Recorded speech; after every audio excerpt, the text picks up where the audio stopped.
Пандемия малында Кыргызстандагы туризм тармагы 80% жоготууларга учурап, дагы 15% эс алуу жайлары убактылуу жабылса, 5% ишмердүүлүгүн токтоткон. Бул тууралуу брифинг учурунда туризм департаментинин директорунун орун басары Кыял Кенжематова билдирди. Анын айтымында экономиканын төмөндөшүнө байланыштуу өткөн жылы өкмөт тарабынан салык декларациясына жеңилдиктер берилип, Улуттук банк насыяларды кайтаруу мөөнөтүн узартууга көмөктөшкөн.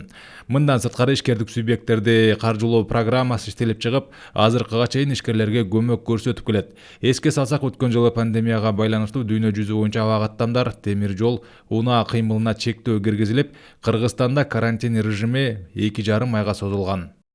Кыргыз Республикасынын аймагында коронавирус инфекциясынын жайылышын алдын алуу боюнча иш-аракеттердин алгоритмдерине ылайык баардык курорттук жана рекреациялык мекемелер, жамааттык турак жайлар санитардык нормаларга жана ошондой эле маска кийүү, аралыкты сактоо сыяктуу эрежелерге дал келүүгө милдеттүү учурда. Антисептикалык чөнтөк болобу, дубалга орнотулган үстөл, контактсыз болобу антисептикалык каражаттарды болушу талап.